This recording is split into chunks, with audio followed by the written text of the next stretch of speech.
अच्छा, तो कल हमने पढ़ा था, हमारा टॉपिक था इकोनॉमिक सिस्टम के ऊपर, राइट, जिसमें हमने 3 टाइप के इकोनॉमिक सिस्टम के बारे में बात करी थी कि क्या यस सेंट्रल प्रॉब्लम्स को किस तरीके से सॉल्व किया जाता है। उसके बेस पे 3 टाइप की इकोनॉमिक सिस्टम है, सोशलिस्ट इकोनॉमी, कैपिटलिस्ट इकोनॉमी और मिक्स्ड इकोनॉमी। तीनों के हमने मेरिट्स डिमेरिट्स देखे थे। यस उसके बाद हमारा आज का यस जो टॉपिक है वो है इकोनॉमिक प्लानिंग के ऊपर।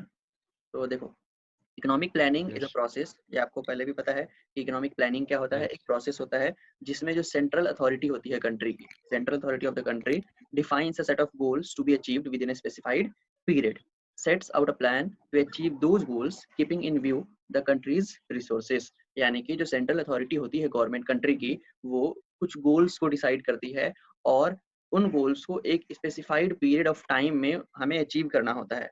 फिर प्लान सेट किए जाते हैं कि किस तरीके से उन गोल्स को अचीव किया जाएगा, और उसके ये जो सारी चीजें होती हैं, ये किन चीजों को ध्यान में रख के की जाती हैं, ये हमारी कंट्री के पास कितना रिसोर्स अवेलेबल है उस पर डिपेंड करता है कि हम किस तरीके से प्लानिंग करते हैं अपनी कंट्री के लिए। तो जितना हमारे पास रिसोर्स होता है, हम उसी के अकॉर्डिंग प्लानिंग अपनी करते हैं, गोल्स डिसाइड करते हैं। Planning commission defines economic planning as economic planning means utilization of countries' resources in different development activities in accordance with the national priorities। देखो, जो प्लानिंग कमीशन है हमारा, वो इकोनॉमिक प्लानिंग को कैसे डिफाइन करता है, उसकी यहाँ पे एक डेफिनेशन लिखी हुई है। लिखा है, economic planning means utilization of country's resource, देश के रिसोर्सेस का यूटिलाइज करना इन डिफरेंट डेवलपमेंट एक्टिविटीज, यानी कि अलग अलग डेवलपमेंट एक्टिविटीज में अकॉर्डेंस विद नेशनल प्रायोरिटीज, यानी राष्ट्र के लिए, देश के लिए, नेशन के लिए जो चीजें प्रायोरिटीज होती हैं, तो पहले उन प्रायोरिटीज को सेट किया जाता है कि पहले हमें इस फील्ड में काम करना है, उसके बाद हमें इस फील्ड को आगे लाना है, उसके बाद इस फील्ड को, और डिफरेंट डिफरेंट सेक्टर्स की प्रायोरिटीज के अकॉर्डिंग डेवलपमेंट की एक्टिविटीज की जाती हैं, और उन डेवलपमेंट एक्टिविटीज में कंट्री के रिसोर्सेज को यूज किया जाता है, उसे कहते हैं economic planning. Now let's understand what a plan is. चलो देखते हैं एक प्लान का क्या मतलब होता है, right.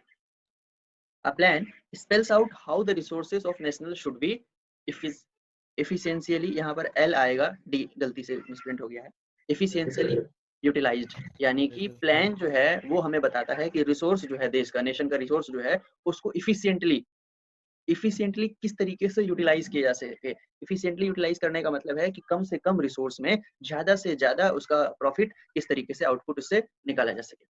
It should have some general goal which are achieved through specific objectives within a specified period of times, यानी कि कुछ जनरल गोल्स होने चाहिए इसके, जो कि स्पेसिफिक ऑब्जेक्टिव्स को ध्यान में रखते हुए, कुछ स्पेशल ऑब्जेक्टिव्स को ध्यान में रखते हुए, और एक स्पेसिफाइड पीरियड ऑफ टाइम में हमें वो जनरल गोल्स मिल जाने चाहिए। तो ये दो चीजें प्लान में आती हैं।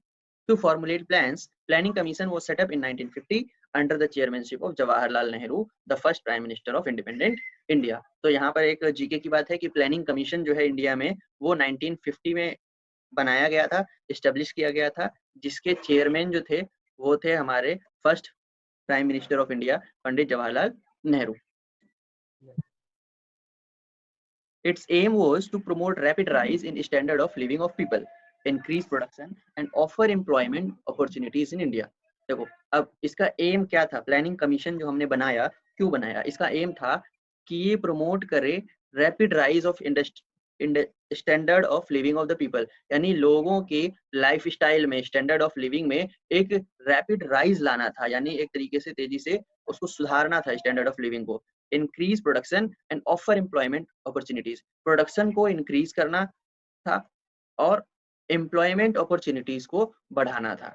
तो लोगों की लाइफ स्टाइल ठीक करना, स्टैंडर्ड ऑफ लिविंग को ठीक करना, प्रोडक्शन को बढ़ाना और एम्प्लॉयमेंट अपॉर्चुनिटीज को का ऑफर, यानी एम्प्लॉयमेंट अपॉर्चुनिटीज प्रोवाइड कराना लोगों को, और वो भी रैपिडली। तो इसका एम था प्लानिंग कमीशन का। To facilitate economic planning, 5-year plans were formulated. The first 5-year plan was introduced in April 1951। तो प्लानिंग को फैसिलिटेट, इकोनॉमिक प्लानिंग्स को फैसिलिटेट करने के लिए हमने क्या किया, हमने 5-year प्लान्स फॉर्मुलेट किया। हमने कहा कि हम 5 ईयर का एक टाइम लेंगे और उस 5 ईयर के लिए पर्टिकुलर ऑब्जेक्टिव्स रखेंगे, और उन 5 ईयर में हम ये देखेंगे कि किस तरीके से उन ऑब्जेक्टिव्स को पाना है और किस तरीके से हमें अपने देश की इकोनॉमिक प्लानिंग करनी है। तो पहला जो हमारा फर्स्ट 5 ईयर प्लान था वो अप्रैल 1951 में इंट्रोड्यूस किया गया था। All the 5 year plans are formulated keeping the below objectives in mind। तो यहाँ पर आपको एक एक करके सभी प्लान्स के बारे में नहीं बताया जा रहा है कि पहले 5 ईयर प्लान में क्या था, दूसरे में क्या था, तीसरे में क्या था। जनरली बता दूं, टोटल 12 5 ईयर प्लान्स बनाए गए, 12। उसके बाद 2014-15 में क्या हुआ, मोदी गवर्नमेंट ने 5 ईयर प्लान की जगह प्लानिंग कमीशन को हटा के नीति आयोग इस्टेब्लिश कर दिया। तो अब जो है 5 ईयर प्लान्स नहीं है, बल्कि उसकी जगह नीति आयोग काम करती है। वो एक थिंक टैंक है जो कि चीजों को एनालाइज करती है और गवर्नमेंट को ये बताती है कि गवर्नमेंट को किस तरीके से डेवलपमेंट एक्टिविटीज करनी चाहिए, कहाँ इन्वेस्ट करना चाहिए और कहाँ नहीं। तो 5 ईयर प्लान्स के बारे में अगर आता है तो 2015-14 तक ही रहा, और लास्ट जो 5 ईयर प्लान था वो 12th यानी 12वां 5 ईयर प्लान था। पहले 5 ईयर प्लान में हमने बेसिकली एग्रीकल्चर सेक्टर को आगे बढ़ाया था, जो मेन था। दूसरे 5 ईयर प्लान में हमने इंडस्ट्री को आगे बढ़ाया था। ठीक है, इंडस्ट्री और एग्रीकल्चर दोनों को मिला जुला के। तो एक एक करके सभी 5 ईयर प्लान्स के बारे में अगर आपको पढ़ना है, जानना है, तो उसके लिए एक अलग वीडियो मैं बना के आपको सेंड कर दूंगा। अभी हम इसमें ये देख रहे हैं इस चैप्टर के अकॉर्डिंग कि जितने भी 5 ईयर प्लान्स फॉर्मुलेट किए गए उन सभी का एक कंक्लूसिव अगर देखें तो क्या ऑब्जेक्टिव रहा। तो अब हम यहाँ पर देख रहे हैं कि सभी 5 ईयर प्लान्स जो भी फॉर्मुलेट हुए हैं उनमें कौन कौन सी एक्टिविटीज थी। तो सबसे पहली एक्टिविटी है growth. It refers to increase in the country's capacity to produce the output of goods and services within the country. It implies either a larger stock of productive capital or a large size of supporting services like transport and banking. तो क्या मतलब हुआ इसका कि country की production capacity यानी capacity to produce output goods and services with in the country, यानी देश के अंदर जो देश के हमारे गुड्स एंड सर्विसेज को प्रोडक्शन करने की जो कैपेसिटी है उसको बढ़ाया जाए। It implies either a large stock of productive capital or a large size of supporting services like transport and banking। तो इसका क्या मतलब होता है कि या तो हमारे पास बहुत ज्यादा लार्ज लेवल पर कैपिटल का स्टॉक हो, प्रोडक्टिव कैपिटल्स का, या फिर हमारे पास सपोर्टिंग सर्विसेज का अच्छा एक साइज हो, लार्ज साइज में हमारे पास सपोर्टिंग सर्विसेज हो। सपोर्टिंग सर्विसेज जैसे ट्रांसपोर्ट सर्विस होता है, बैंकिंग सर्विस होता है, कम्युनिकेशन सर्विस होता है। तो इसमें हमारा एक लार्ज साइज हो, या फिर और इसके अलावा हमारे पास जो प्रोडक्टिव कैपिटल हो उसका भी एक लार्ज स्टॉक हमारे पास होना चाहिए। ये मोटिव रहा तरीके से ग्रोथ का। यानी ग्रोथ से कैसे होगा, जब हमारी कैपेसिटी टू प्रोड्यूस जो है वो इंक्रीज होगी। उसके अलावा increase in GDP is a good indicator of economic growth. Domestic gross domestic product is the market value of all final goods and services produced in the different sector of an economy, which is the primary sector, secondary sector, tertiary sector during the year within the domestic territory of a country। अब यहाँ पर यह भी बताया गया है कि growth के लिए, इकोनॉमिक ग्रोथ का जो एक इंडिकेटर होता है वो होती है जीडीपी। यानी अगर जीडीपी इंक्रीज हो रही है तो हम कह सकते हैं कि इकोनॉमिक ग्रोथ हो रहा है। जीडीपी अगर डिक्रीज होती है तो हम कहते हैं कि इकोनॉमिक ग्रोथ नहीं हो रहा है बल्कि घट रहा है। तो ये जीडीपी का मतलब क्या है, देखो जीडीपी की फुल फॉर्म होती है ग्रॉस डोमेस्टिक प्रोडक्ट, जीडीपी। अब ये है क्या, ये एक मार्केट वैल्यू है उन फाइनल गुड्स एंड सर्विसेज का। आपको फाइनल गुड और इंटरमीडिएट गुड के बारे में बताया जा चुका है। तो फाइनल गुड्स एंड सर्विसेज जो होते हैं उन सभी का टोटल एक मार्केट वैल्यू, ठीक, वो फाइनल गुड्स एंड सर्विसेज जो किसी देश की डोमेस्टिक टेरिटरी में या किसी पर्टिकुलर यानी इस साल के, फॉर एग्जांपल इस साल के फाइनेंशियल ईयर में हमारी डोमेस्टिक टेरिटरी के अंदर जितने भी गुड्स एंड सर्विसेज का प्रोडक्शन हुआ है उन सभी की मार्केट वैल्यू को अगर कैलकुलेट किया जाए तो जो वैल्यू आती है उसको कहा जाता है gross domestic product, GDP. GDP क्या है, एक अच्छा इंडिकेटर है इकोनॉमिक ग्रोथ के लिए। तो सभी 5 ईयर प्लान्स में जीडीपी को इंक्रीज करने का एक मोटिव रहता था, एम्बिशन रहता था कि इस बार जीडीपी को 5% बढ़ाया जाएगा, इस बार जीडीपी को 6%, इस बार जीडीपी को 7%, इस तरीके से जीडीपी इंक्रीज करने का एम रखा जाता था हर 5 ईयर प्लान में। वो था मॉडर्नाइजेशन का। हम मॉडर्नाइजेशन की ओर ध्यान दे रहे थे। एडॉप्शन ऑफ न्यू टेक्नोलॉजी, यानी हम क्या करेंगे, मॉडर्नाइज टेक्नोलॉजी, न्यू टेक्नोलॉजी जो होती है उनका यूज करेंगे। इसी को यूज करना, एडॉप्ट करना क्या कहलाता है, मॉडर्नाइजेशन कहलाता है इकोनॉमिक सेंस में। It is done with an aim to increase the production of goods and services. For example, a farmer can increase output of the farm by using new seeds varieties instead of using old ones. तो यानी कि नई नई technology का, नई तकनीक का उपयोग करना और गुड्स एंड सर्विसेज के प्रोडक्शन को बढ़ाना, इसका एम था हमारा। जैसे कि अगर एक एग्जांपल है तो एक किसान होता है, वो पुरानी बीजों का इस्तेमाल करके जितना प्रोडक्शन कर रहा है, अगर उसकी जगह वो नए एचवाईवी बीज का, सीड्स का यूज करे तो उससे प्रोडक्शन बढ़ता है। तो यानी ये क्या है, टेक्नोलॉजी है। तो टेक्नोलॉजी को यूज करना हमारा एक एम रहा है और टेक्नोलॉजी को यूज करके हम मॉडर्नाइजेशन की ओर आगे बढ़ते रहे हैं। Modernization refers to not only change in production methods but also change in the social outlook of a society by granting equal status to the women and making use of their talent in productive processes। तो modernisation का सिर्फ इतना मतलब नहीं है कि ये production को बढ़ाए या प्रोडक्शन के मेथड्स को चेंज करे, बल्कि इसका ये भी एक एम होता है कि ये सोशल आउटलुक को भी चेंज करे। सोशल आउटलुक में यानी कि जो लोग हैं उनको इक्वल स्टेटस मिले, जैसे कि विमेन है, महिलाओं को एक महिलाओं को उनका टैलेंट जो है उनको यूज करके प्रोडक्टिव प्रोसेस में उनको भी इन्वॉल्व करे। आपको पता होगा हमारे देश में विमेन्स जो है, महिलाएं पहले इकोनॉमिक एक्टिविटीज में पार्ट नहीं लेती थी, लेकिन धीरे धीरे अब जो है बहुत सारी महिलाएं इकोनॉमिक एक्टिविटीज में पार्ट ले रही हैं, जॉब कर रही हैं, काम कर रही हैं, देश के विकास में अपना एक तरीके से योगदान दे पा रही हैं। तो ये सब क्या है, ये भी एक मॉडर्नाइजेशन का ही एम रहता है कि सोशल आउटलुक को चेंज किया जाए और सभी को एक इक्वल स्टेटस दिया जाए, विमेन को इंफीरियर ना बनाया जाए, बल्कि विमेन को भी उनके टैलेंट को यूज करके प्रोडक्टिव प्रोसेस में उनको इन्वॉल्व किया जाए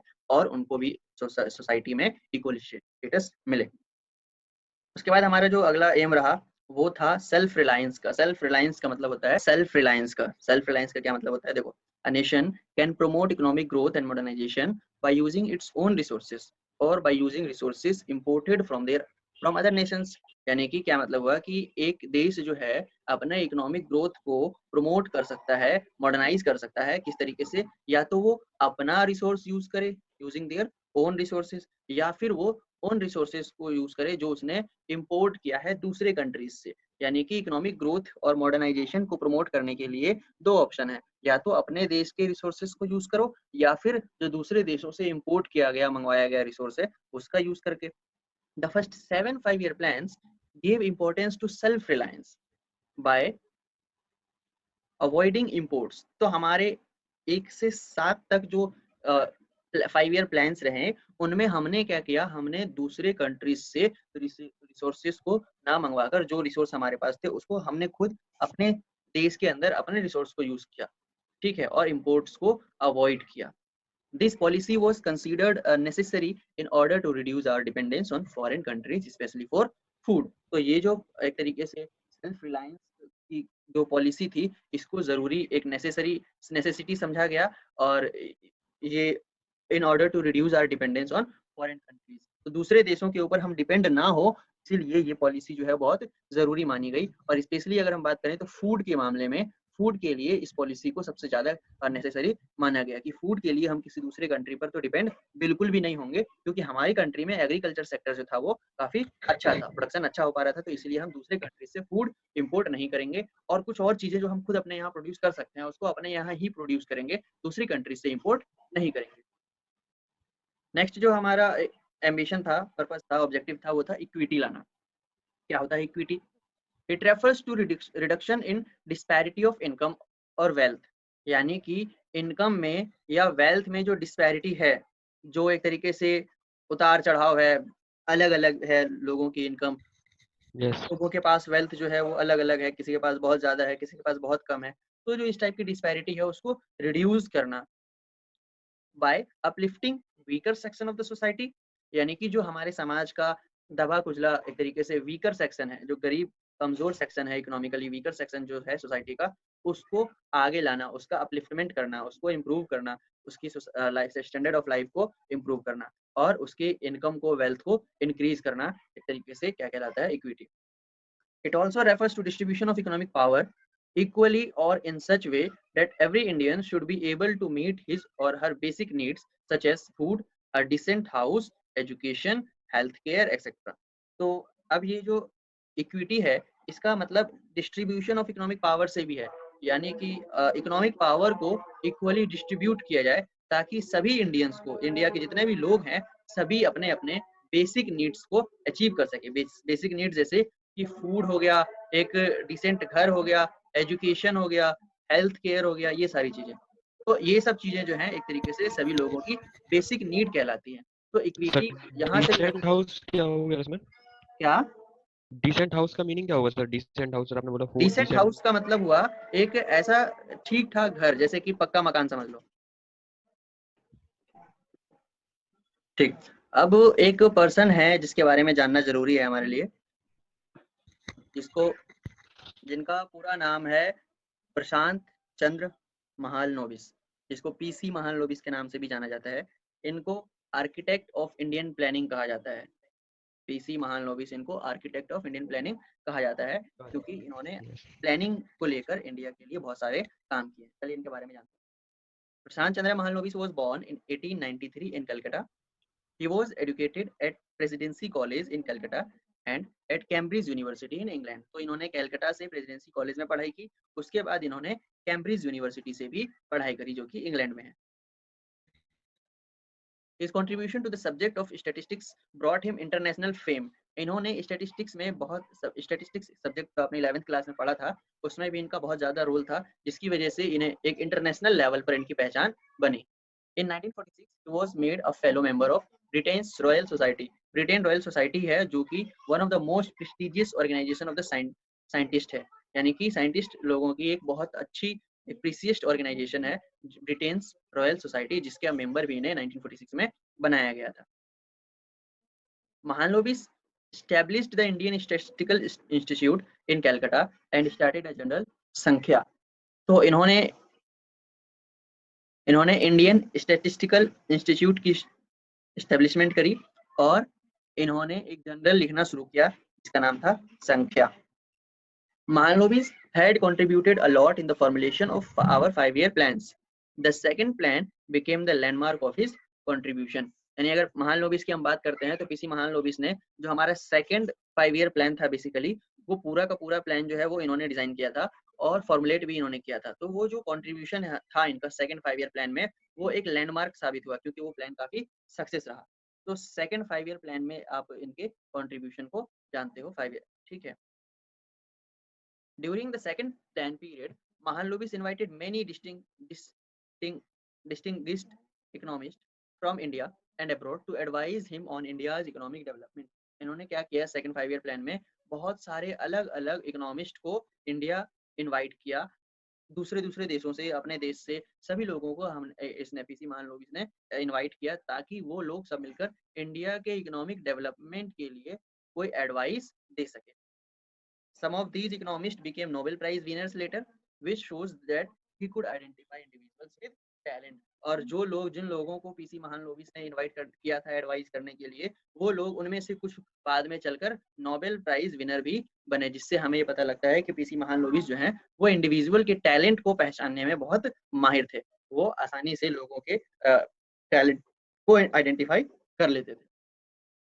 Many economists today rejected the approach to planning formulated by Mahalanobis, but he will always be remembered for playing a vital role in putting India on the road to economic progress. And statisticians continue to profit from his contribution to statistical theory. तो देखो बहुत सारे ऐसे रहे economist भी जिन्होंने इनके contribution को एक तरीके से, इनके अप्रोच ऑफ प्लानिंग को एक्सेप्ट नहीं किया। कुछ इकोनॉमिस्ट ऐसे रहे जिन्होंने इनके अप्रोच को रिजेक्ट किया आज के टाइम पे अगर हम देखें, लेकिन इनकी जो कंट्रीब्यूशन थी, उस कंट्रीब्यूशन ने बहुत ज्यादा एक इम्पोर्टेंट रोल प्ले किया है इकोनॉमिक प्लानिंग में हमारे इंडिया के लिए। और जहां तक बात करें, एक रोड बनाकर दिया इन्होंने हमारे इंडिया के इकोनॉमिक प्लानिंग को। जो इकोनॉमिस्ट होते हैं, जो स्टेटिस्टिशियन होते हैं, जो स्टेटिक्स पढ़ते हैं, उनको भी इनकी एक स्टेटिस्टिकल थ्योरी से बहुत ज्यादा प्रॉफिट मिलता है। तो ये था इस चैप्टर में बेसिकली